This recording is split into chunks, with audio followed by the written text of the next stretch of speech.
नमस्कार। प्रस्तुत है मुंशी प्रेमचंद जी के द्वारा लिखी हुई एक कहानी रानी सारंधा।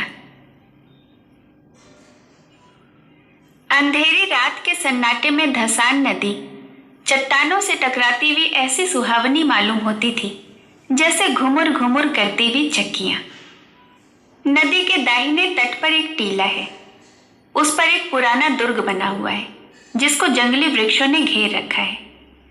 टीले के पूर्व की ओर छोटा सा गांव है। यह गढ़ी और गांव दोनों एक बुंदेला सरकार के कीर्ति चिन्ह है। शताब्दियां व्यतीत हो गई। बुंदेलखंड में कितने ही राज्यों का उदय और अस्त हुआ। मुसलमान आए, बुंदेला राजा उठे और गिरे। कोई गांव, कोई इलाका ऐसा न था जो इन दुर्व्यवस्थाओं से पीड़ित न हो, मगर इस दुर्ग पर किसी शत्रु की विजय पताका न लहराई और इस गांव में किसी विद्रोह का भी पदार्पण नहीं हुआ। यह उसका सौभाग्य था। अनिरुद्ध सिंह वीर राजपूत था। वह जमाना ही ऐसा था जब मनुष्य मात्र को अपने बाहुबल और पराक्रम का ही भरोसा था। एक ओर मुसलमान सेनाएं पैर जमाए खड़ी रहती थी, दूसरी ओर बलवान राजा अपने निर्मल भाइयों का गला घोटने पर तत्पर रहते थे। अनिरुद्ध सिंह के पास सवारों और पियादों का एक छोटा सा मगर सजीव दल था।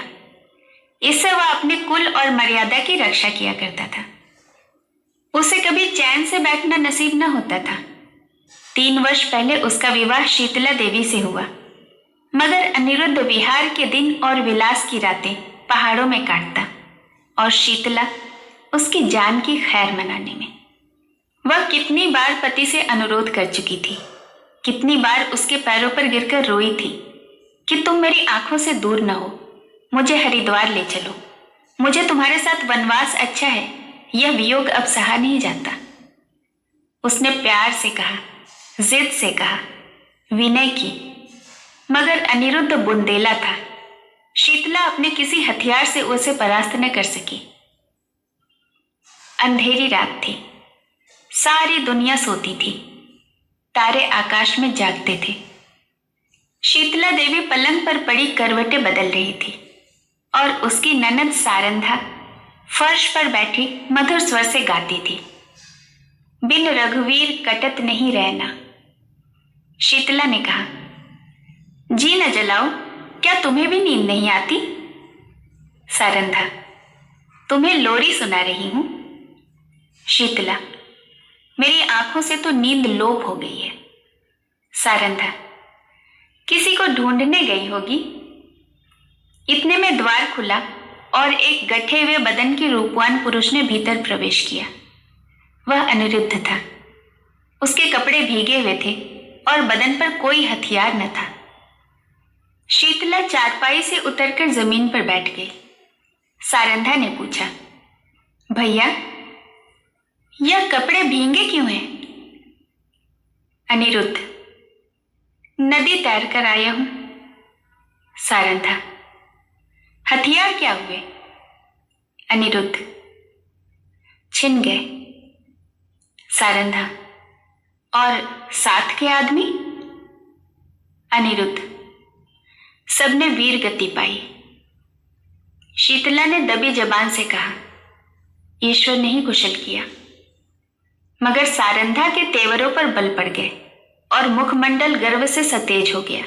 बोली, भैया, तुमने कुल की मर्यादा खो दी। ऐसा कभी भी नहीं हुआ था। सारंधा भाई पर जान देती थी। उसके मुंह से यह धिक्कार सुनकर अनिरुद्ध लज्जा और खेद से विकल हो गया। वह वीराग्नि जिसे क्षण भर के लिए अनुराग ने दबा दिया था, फिर से ज्वलंत हो गई। वह उल्टे पांव लौटा और यह कहकर बाहर चला गया कि सारंधा, तुमने मुझे सदैव के लिए सचेत कर दिया। यह बात मुझे कभी भी न भूलेगी। अंधेरी रात थी। आकाश मंडल में तारों का प्रकाश बहुत धुंधला था। अनिरुद्ध किले के बाहर निकला। पल भर में नदी के उस पार जा पहुंचा और फिर अंधकार में लुप्त हो गया। शीतला उसके पीछे पीछे किले की दीवारों तक आई, मगर जब अनिरुद्ध छलांग मारकर बाहर कूद पड़ा तो वह विरहनी चट्टान पर बैठकर रोने लगी। इतने में सारंधा भी वहां आ पहुंची। शीतला ने नागिन की तरह बल खाकर कहा, मर्यादा इतनी प्यारी है? सारंधा, हाँ। शीतला, अपना पति होता तो हृदय में छिपा लेती। सारंधा, ना, छाती में छुरा चुभा देती।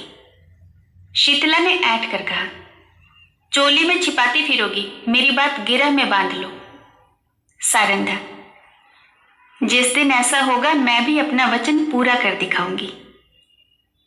इस घटना के 3 महीने पीछे अनिरुद्ध महरौनी को जीत करके लौटा और साल भर पीछे सारंधा का विवाह ओरछा के राजा चंपत राय से हो गया। मगर उस दिन की बातें दोनों महिलाओं के हृदय स्थल में कांटे की तरह खटकती रही। राजा चंपत राय बड़े प्रतिभाशाली पुरुष थे। सारी बुंदेला जाति उनके नाम पर जान देती थी और उनके प्रभुत्व को मानती थी। गद्दी पर बैठते ही उन्होंने मुगल बादशाहों को कर देना बंद कर दिया और वे अपने बाहुबल से राज्य विस्तार करने लगे। मुसलमान सेनाएं बार बार उन पर हमले करती, पर हार कर लौट जाती थी। यही समय था कि जब अनिरुद्ध ने सारंधा का चंपत राय से विवाह कर दिया। सारंधा ने मुंह मांगी मुराद पाई। उसकी यह अभिलाषा कि मेरा पति बुंदेला जाति का कुल तिलक हो, पूरी हुई। यद्यपि राजा के रनिवास में 5 रानियां और थीं, मगर उन्हें शीघ्र ही मालूम हो गया कि वह देवी जो हृदय में मेरी पूजा करती है सारंधा ही है। परंतु कुछ ऐसी घटनाएं हुई कि चंपत राय को मुगल बादशाह का आश्रित होना पड़ा। वे अपना राज्य अपने भाई पहाड़ सिंह को सौंपकर देहली चले गए। यह शाहजहां के शासनकाल का अंतिम भाग था। शहजादा दारा शिकोह राजकीय कार्यों को संभालते थे। युवराज की आंखों में शील था और चित्त में उदारता। उन्होंने चंपत राय की वीरता की कथाएं सुनी थी, इसलिए उनका बहुत आदर सम्मान किया और कालपी की बहुमूल्य जागीर उनको भेंट की, जिसकी आमदनी 9 लाख की थी। यह पहला अवसर था कि चंपत राय को आए दिन के लड़ाई झगड़े से निवृत्ति मिली और उसके साथ ही भोग विलास का प्राबल्य हुआ। रात दिन आमोद प्रमोद की चर्चा रहने लगी। राजा विलास में डूबे, रानियां जड़ाऊ गहनों पर रिझी। मगर सारंधा इन दिनों बहुत उदास और संकुचित रहती। वह इन रहस्यों से दूर दूर रहती। ये नृत्य और गान की सभाएं उसे सूनी प्रतीत होती। एक दिन चंपत राय ने सारंधा से कहा, सारन, तुम उदास क्यों रहती हो? मैं तुम्हें कभी हंसते नहीं देखता। क्या मुझसे नाराज हो? सारंधा की आंखों में जल भर आया। बोली, स्वामी जी, आप ऐसा क्यों विचार करते हैं? जहां आप प्रसन्न हैं वहां मैं भी खुश हूं। चंपत राय, मैं जब से यहां आया हूं मैंने तुम्हारे मुख कमल पर कभी मनोहरणी मुस्कुराहट नहीं देखी। तुमने कभी मुझे अपने हाथों से बीड़ा नहीं खिलाया, कभी मेरी पग नहीं संवारी, कभी मेरे शरीर पर शस्त्र न सजाए। कहीं प्रेम लता मुरझाने तो नहीं लगी? सारंधा, प्राणनाथ, आप मुझसे ऐसी बातें पूछते हैं जिसका उत्तर मेरे पास नहीं है। यथार्थ में इन दिनों मेरा चित्त उदास रहता है। मैं बहुत चाहती हूं कि खुश रहूं, मगर बोझ सा हृदय पर धरा रहता है। चंपत राय स्वयं आनंद में मग्न थे, इसलिए उनके विचार में सारंधा को असंतुष्ट रहने का कोई उचित कारण नहीं हो सकता था। वे भौहें सिकोड़ कर बोले, मुझे तुम्हारे उदास रहने का कोई विशेष कारण नहीं मालूम होता। ओरछे में कौन सा सुख था जो यहां नहीं है? सारंधा का चेहरा लाल हो गया। बोली, मैं कुछ कहूं? आप नाराज तो न होंगे? चंपत राय, नहीं, शौक से कहो। सारंधा, ओरछे में मैं एक राजा की रानी थी, यहां मैं एक जागीरदार की चेरी हूं। ओरछे में वह थी जो अवध में कौशल्या थी, यहां मैं बादशाह के एक सेवक की स्त्री हूं। जिस बादशाह के सामने आज आप आदर से सिर झुकाते हैं, वह कल आपके नाम से कांपता था। रानी से चेरी होकर भी प्रसन्नचित होना मेरे वश में नहीं है। आपने यह पद और ये विलास की सामग्रियां बड़े महंगे दामों में मोल ली हैं।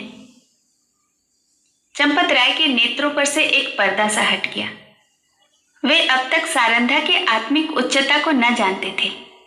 जैसे बेमां बाप का बालक मां की चर्चा सुनकर रोने लगता है, उसी तरह ओरछे की याद से चंपत राय की आंखें सजल हो गई। उन्होंने आदर युक्त अनुराग के साथ सारंधा को हृदय से लगा लिया। आज से उन्हें फिर उसी उजड़ी बस्ती की फिक्र हुई जहां से धन और कीर्ति की अभिलाषाएं उन्हें खींच लाई थी। मां अपने खोए हुए बालक को पाकर निहाल हो जाता है। चंपत राय के आने से बुंदेलखंड निहाल हो गया। ओरछे के भाग जागे, नौबतें बजने लगी और फिर सारंधा के कमल नेत्रों में जातीय अभिमान का आभास दिखाई देने लगा। यहां रहते रहते महीनों बीत गए। इस बीच में शाहजहां बीमार पड़ा। पहले से ईर्ष्या की अग्नि तो दहक ही रही थी। यह खबर सुनते ही ज्वाला प्रचंड हो गई। संग्राम की तैयारियां होने लगी। शहजादे मुराद और मोहिउद्दीन अपने अपने दल सजाकर दक्षिण की ओर चले। वर्षा के दिन थे। उर्वरा भूमि रंग बिरंग के रूप भरकर अपने सौंदर्य को दिखाती थी। मुराद और मोहिउद्दीन उमंगों से भरे हुए कदम बढ़ाते चले आ रहे थे। यहां तक कि धौलपुर के निकट चंबल के तट पर आ पहुंचे, परंतु यहां उन्होंने बादशाही सेना को अपने शुभागमन के निमित्त तैयार पाया। शहजादे अब बड़ी चिंता में पड़े। सामने अगम्य नदी लहरें मार रही थी, किसी योगी के त्याग के सदृश। विवश होकर चंपत राय के पास संदेश भेजा कि खुदा के लिए आकर हमारी डूबती नाव को पार लगाइए। राजा ने भवन में जाकर सारंधा से पूछा, इसका क्या उत्तर दूं? सारंधा, आपको मदद करनी होगी। चंपत राय, उनकी मदद करना यानी दारा शिकोह से बैर लेना। सारंधा, यह सत्य है, परंतु हाथ फैलाने की मर्यादा भी तो निभानी चाहिए। चंपत राय, प्रिय, तुमने सोचकर जवाब नहीं दिया। सारंधा, प्राणनाथ, मैं अच्छी तरह जानती हूं कि यह मार्ग कठिन है और अब हमें अपने योद्धाओं का रक्त पानी के समान बहाना पड़ेगा, परंतु हम अपना रक्त बहाएंगे और चंबल की लहरों को लाल कर देंगे। विश्वास रखिए, जब तक नदी की धारा बहती रहेगी वह हमारे वीरों की कीर्ति गान करती रहेगी। जब तक बुंदेलों का एक भी नाम लेवा रहेगा, यह रक्त बिंदु उसके माथे पर केशर का तिलक बनकर चमकेगा। वायुमंडल में मेघराज की सेनाएं उमड़ रही थी।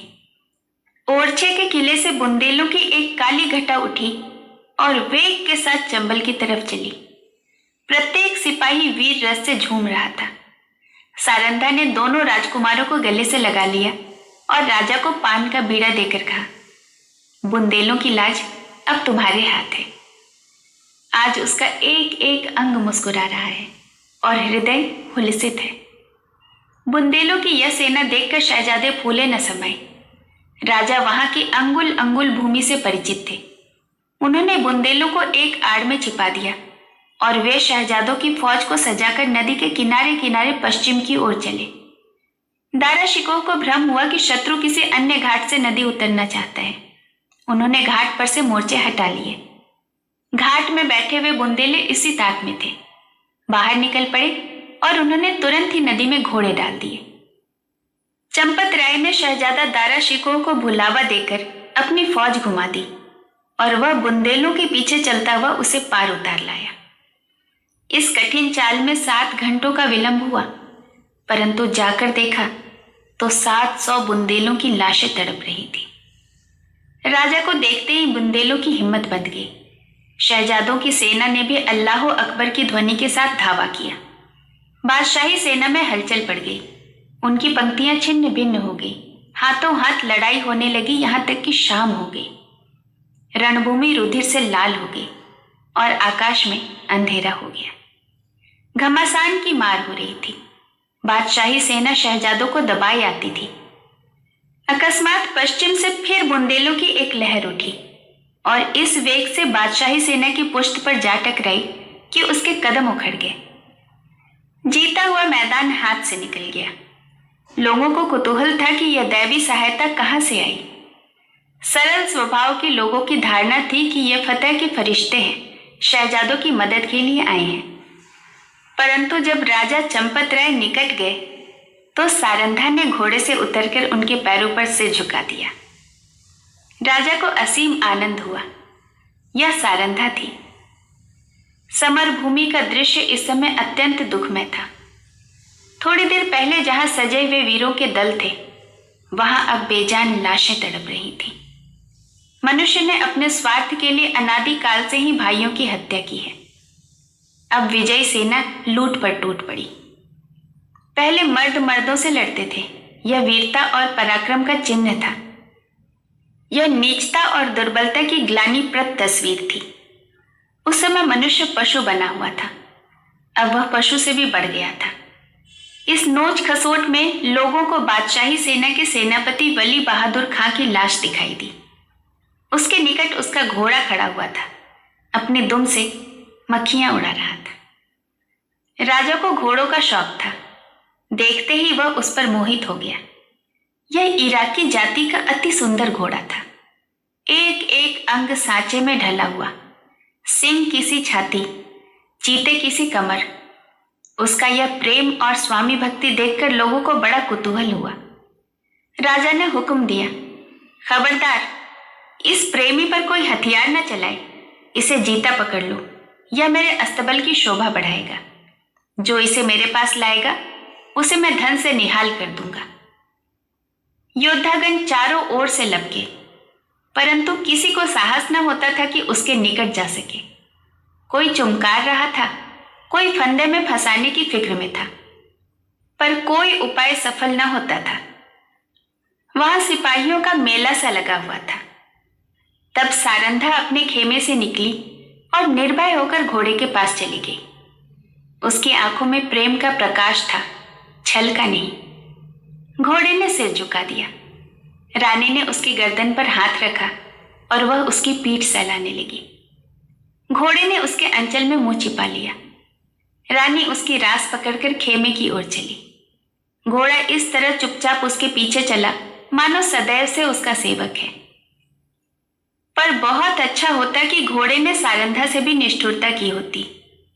यह सुंदर घोड़ा आगे चलकर इस राज परिवार के निमित्त स्वर्ण जड़ित मृग साबित हुआ। संसार एक रण क्षेत्र है। इस मैदान में उसी सेनापति को विजय लाभ होता है जो अवसर को पहचानता है। वह अवसर पर जितने उत्साह से आगे बढ़ता है, उतने ही उत्साह से आपत्ति के समय पीछे हट जाता है। वह वीर पुरुष राष्ट्र का निर्माता होता है और इतिहास उसके नाम पर यश के फूलों की वर्षा करता है।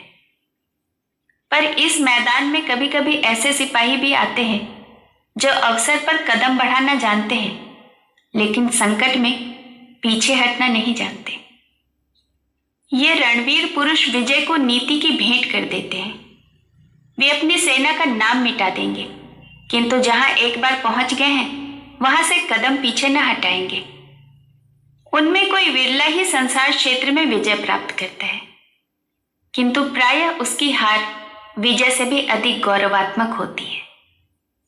अगर अनुभवशील सेनापति राष्ट्रों की नींव डालता है, तो आन पर जान देने वाला, मुंह न मोड़ने वाला सिपाही राष्ट्र के भावों को उच्च करता है और उसके हृदय पर नैतिक गौरव को अंकित कर देता है।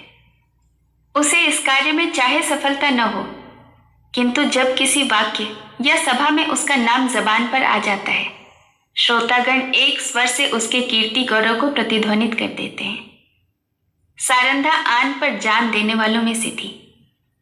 शहजादा मोहिउद्दीन चंबल के किनारे से आगरे की ओर चला तो सौभाग्य उसके सिर पर मोरछाल हिलाता था। जब वह आगरे पहुंचा तो विजय देवी ने उसके लिए सिंहासन सजा दिया। औरंगजेब गुणज्ञ था। उसने बादशाही अफसरों के अपराध क्षमा कर दिए, उनके राज्य पद लौटा दिए और राजा चंपत राय को उनके बहुमूल्य कीर्तियों के उपलक्ष्य में 12,000 मनसब प्रदान किया। ओरछा से बनारस और बनारस से जमुना तक उसकी जागीर नियत की गई। बुंदेला राजा फिर से राज सेवक बना। वह फिर सुख विलास में डूबा और रानी सारंधा फिर पराधीनता के शोक से घुलने लगी। वली बहादुर खां बड़ा वाक चतुर मनुष्य था। उसकी मृदुता ने शीघ्र ही उसे बादशाह आलमगीर का विश्वास पात्र बना दिया। उस पर राजसभा में सम्मान की दृष्टि पड़ने लगी। खां साहब के मन में अपने घोड़े के हाथ से निकल जाने का बड़ा शौक था। एक दिन कुंवर छत्रसाल उसी घोड़े पर सवार होकर सैर को गया। वह खां साहब के महल की तरफ जा निकला। वली बहादुर ऐसे ही अवसर की ताक में था। उसने तुरंत अपने सेवकों को इशारा किया। राजकुमार अकेला क्या करता? पांव पांव घर आया और उसने सारंधा से सब समाचार बयान किया। रानी का चेहरा तमतमा गया। बोली, मुझे इसका शोक नहीं कि घोड़ा हाथ से गया, शोक इसका है कि तू उसे खोकर जीता क्यों लौटा। क्या तेरे शरीर में बुंदेलों का रक्त नहीं है? घोड़ा न मिलता न सही, किंतु तुझे दिखा देना चाहिए था कि एक बुंदेला बालक से उसका घोड़ा छीन लेना कोई हंसी की बात नहीं है। यह कहकर उसने अपने 25 योद्धाओं को तैयार होने की आज्ञा दी। स्वयं अस्त्र धारण किए और योद्धाओं के साथ वली बहादुर खां के निवास स्थान पर जा पहुंचे। खां साहब उसी घोड़े पर सवार होकर दरबार चले गए थे। सारंधा दरबार की तरफ चली और एक ही क्षण में किसी वेगमती नदी के सदृश बादशाही दरबार के सामने जा पहुंची। यह कैफियत देखकर दरबार में हलचल मच गई। अधिकारी वर्ग इधर उधर से आकर जमा हो गए। आलमगीर भी सहन में निकल आए। लोग अपनी अपनी तलवारें संभालने लगे और चारों तरफ शोर मच गया। कितने ही नेत्रों ने इसी दरबार में अमर सिंह की तलवार की चमक देखी थी। उन्हें वही घटना फिर याद आ गई। सारंधा ने उच्च स्वर में कहा, खां साहब, बड़ी लज्जा की बात है, आपने वही वीरता जो चंबल के तट पर दिखानी चाहिए थी आज एक अबोध बालक के सम्मुख दिखाई है। क्या यह उचित था कि आप उससे उसका घोड़ा छीन लेते? वली बहादुर खां की आंखों से अग्नि की ज्वाला निकल रही थी। वे कड़ी आवाज से बोले, किसी गैर को क्या मजाल कि मेरी चीज अपने काम में लाए? रानी, वह आपकी चीज नहीं है। मैंने उसे रणभूमि में पाया है और उस पर मेरा अधिकार है। क्या रणनीति की इतनी मोटी बात भी आप नहीं जानते? खां साहब, वह घोड़ा मैं नहीं दे सकता। उसके बदले में सारा अस्तबल आपकी नजर है। रानी, मैं अपना घोड़ा लूंगी। खां साहब, मैं उसके बराबर जवाहरात दे सकता हूं, परंतु घोड़ा नहीं दे सकता। रानी, तो फिर इसका निश्चय तलवार से होगा। बुंदेला योद्धाओं ने अपनी अपनी तलवारें सैंत ली और निकट था कि दरबार की भूमि रक्त से प्लवित हो जाए। बादशाह आलमगीर ने बीच में आकर कहा, रानी साहिबा, आप अपने सिपाहियों को रोकें। घोड़ा आपको मिल जाएगा, परंतु इसका मूल्य बहुत देना पड़ेगा। रानी, मैं उसके लिए अपना सर्वस्व खोने को तैयार हूं। बादशाह, जागीर और मनसब भी। रानी, जागीर और मनसब कोई चीज नहीं। बादशाह, अपना राज्य भी। रानी, हाँ, राज्य भी। बादशाह, एक घोड़े के लिए? रानी, नहीं, उस पदार्थ के लिए जो संसार में सबसे अधिक मूल्यवान है। बादशाह, वह क्या है? रानी, अपनी आन। इस भांति रानी ने अपने घोड़े के लिए अपनी विस्तृत जागीर, उच्च राज और राज सम्मान सब हाथ से खो दिया। और केवल इतना ही नहीं, भविष्य के लिए कांटे बोए। इस घड़ी से अंत दशा तक चंपत राय को शांति न मिली। राजा चंपत राय ने फिर ओरछे के किले में पदार्पण किया। उन्हें मनसब और जागीर के हाथ से निकल जाने का अत्यंत शोक हुआ, किंतु उन्होंने अपने मुंह से शिकायत का एक शब्द भी नहीं निकाला। वे सारंधा के स्वभाव को भली भांति जानते थे। शिकायत इस समय उसके आत्मगौरव पर कुठार का काम करती। कुछ दिन यहाँ शांतिपूर्वक व्यतीत हुए, लेकिन बादशाह सारंधा की कठोर बात भूला न था। वह क्षमा करना जानता ही न था। जो ही भाइयों की ओर से निश्चिंत हुआ, उसने एक बड़ी सेना चंपत राय का गर्व चूर्ण करने के लिए भेजी और 22 अनुभवशील सरदार इस मुहिम पर नियुक्त किए गए। शुभकरण बुंदेला बादशाह का सूबेदार था। वह चंपत राय का बचपन का मित्र और सहपाठी था। उसने चंपत राय को परास्त करने का बीड़ा उठाया और भी कितने ही बुंदेला सरदार राजा से विमुख होकर बादशाही सूबेदार से आ मिले।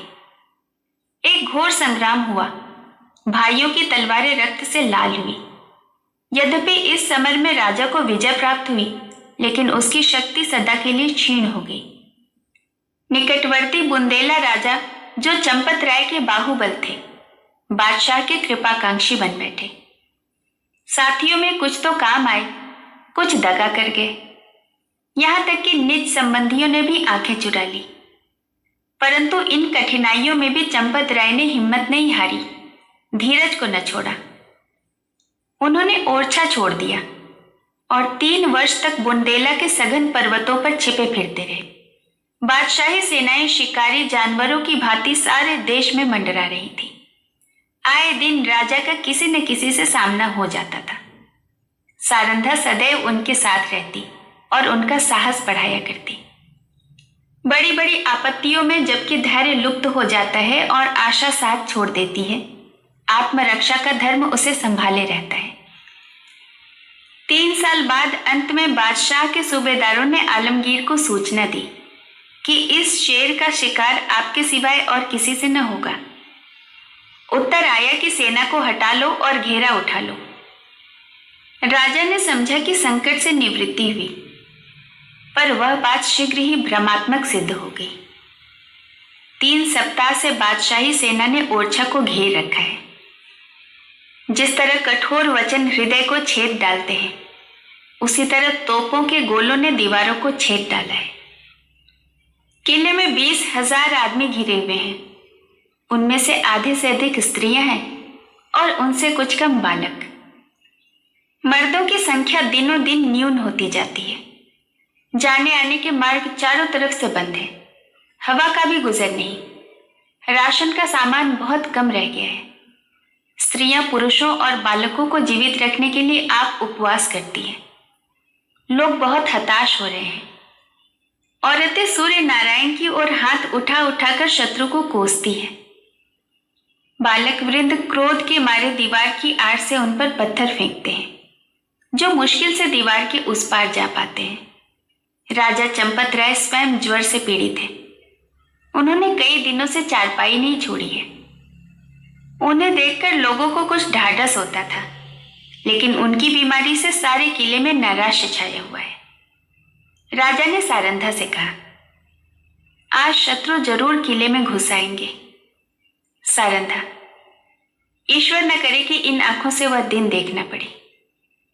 राजा, मुझे बड़ी चिंता इन अनाथ स्त्रियों और बालकों की है। गेहूं के साथ घुन की तरह पीसे जाएंगे। सारंधा, हम लोग यहां से निकल जाएं तो कैसा? राजा, इन अनाथों को छोड़कर? सारंधा, इस समय इन्हें छोड़ देने में ही कुशल है। हम न होंगे तो शत्रु इन पर कुछ दया ही करेंगे। राजा, नहीं, यह लोग मुझसे छोड़े नहीं जाएंगे। मर्दों ने हमारी जान अपनी सेवा में अर्पण कर दी है। उनकी स्त्रियों और बच्चों को मैं कदापि नहीं छोड़ सकता।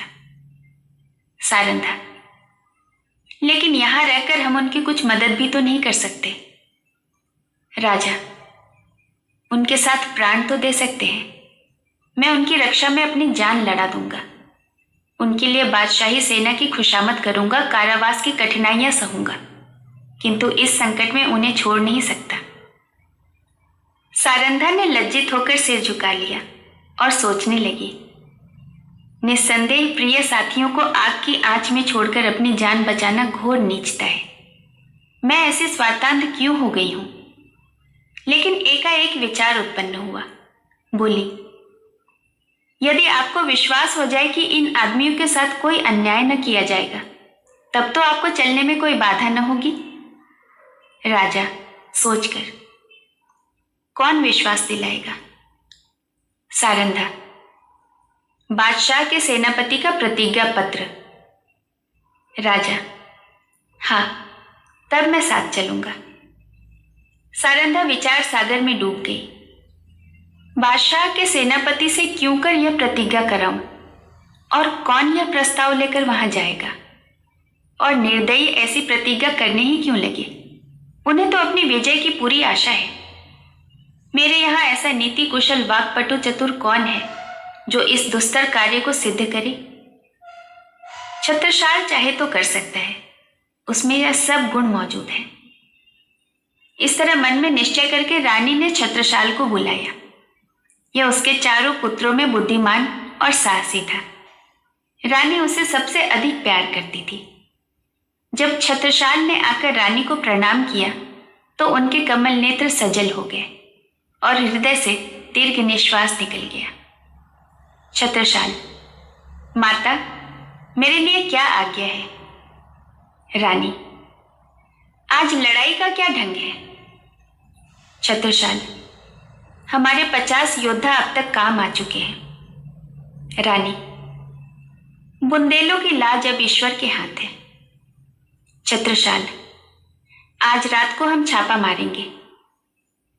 रानी ने संक्षेप में अपना प्रस्ताव छत्रसाल के सामने उपस्थित किया और कहा, यह काम किसे सौंपा जाए? छत्रसाल, मुझको। तुम इसे पूरा कर दिखाओगे? हाँ, मुझे पूर्ण विश्वास है। अच्छा जाओ, परमात्मा तुम्हारा मनोरथ पूर्ण करे। छत्रसाल जब चला तो रानी ने उसे हृदय से लगा लिया और तब आकाश की ओर दोनों हाथ उठाकर कहा, दयानिधि, मैंने अपना तरुण और होनहार पुत्र बुंदेलों की आन के आगे भेंट कर दिया। अब इस आन को निभाना तुम्हारा काम है। मैंने बड़ी मूल्यवान वस्तु अर्पित कर दी, इसे स्वीकार करो।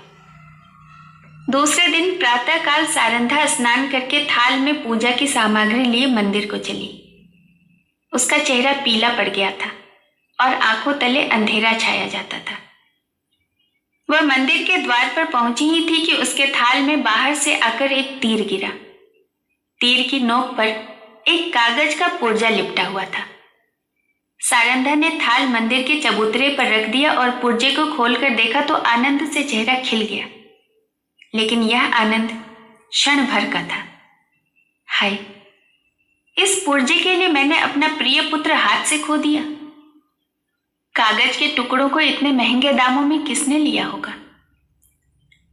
मंदिर से लौटकर सारंधा चंपत राय के पास गई और बोली, प्राणनाथ, आपने जो वचन दिया था उसे पूरा कीजिए।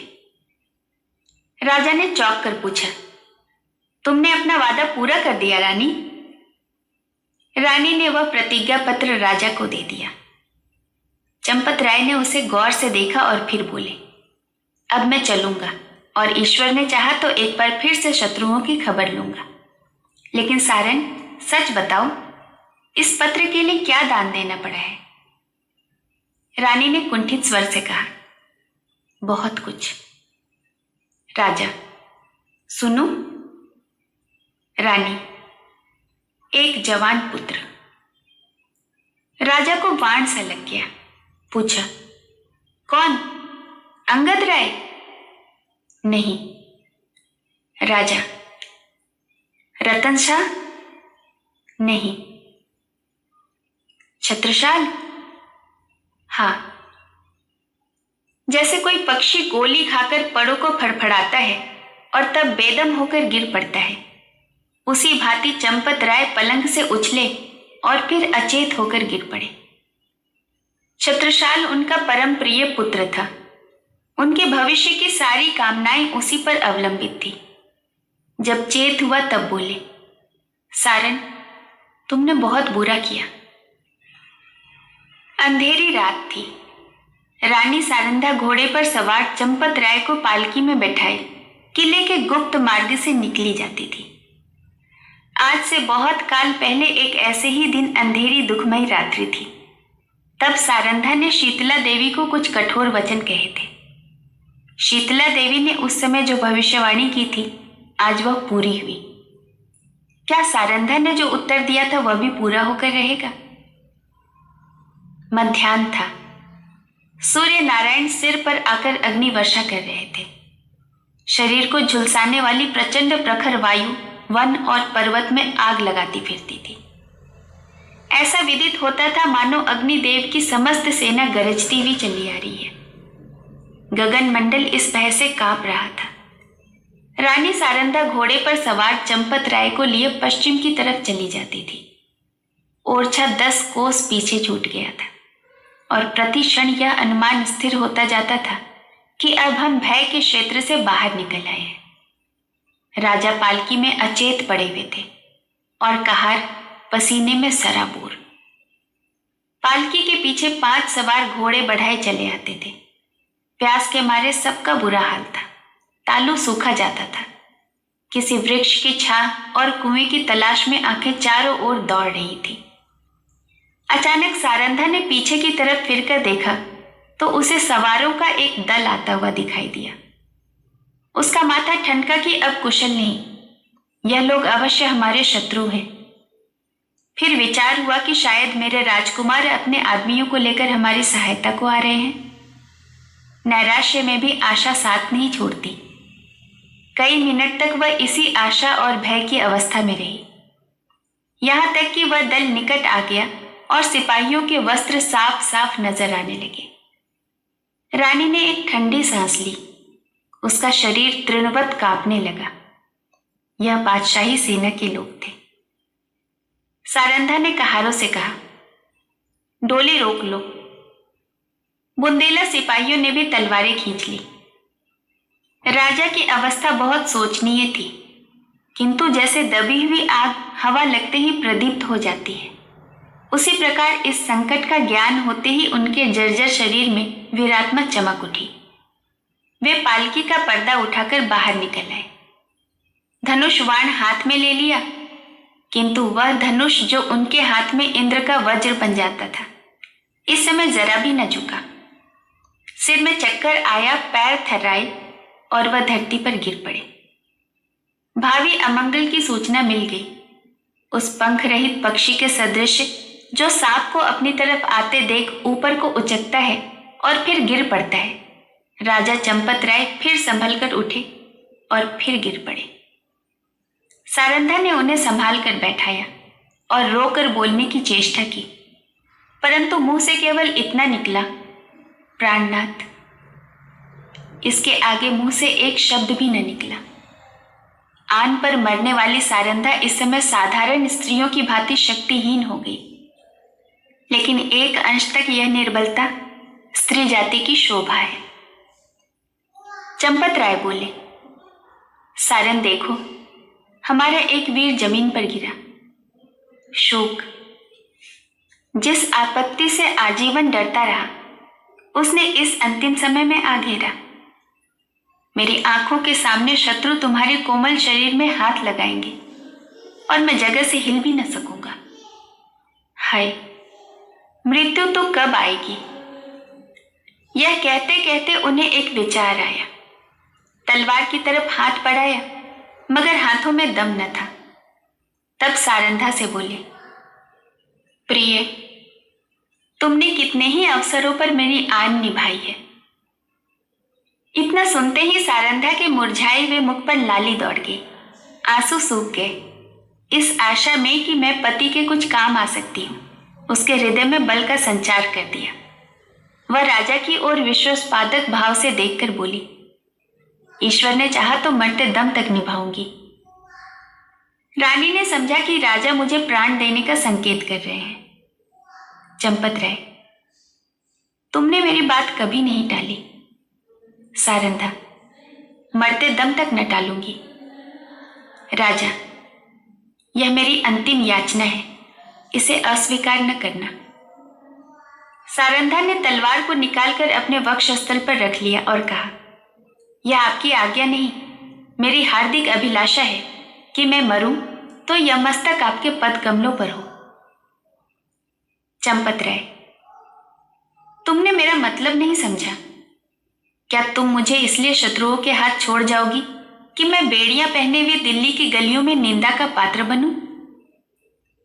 रानी ने जिज्ञासा की दृष्टि से राजा को देखा। वह उनका मतलब न समझ सकी।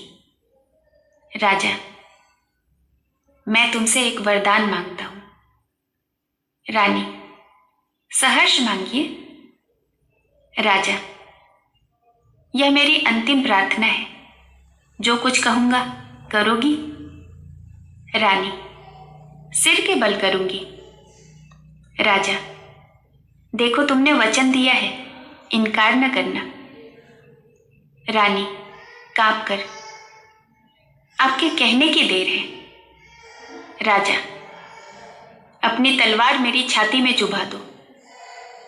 रानी के हृदय पर वज्रपात सा हो गया। बोली, जीवननाथ। इसके आगे वह कुछ न बोल सकी। आंखों में नैराश्य छा गया। राजा, मैं बेड़ियां पहनने के लिए जीवित नहीं रहना चाहता। रानी, मुझसे यह कैसे होगा? पांचवा और अंतिम सिपाही भी धरती पर जा गिरा।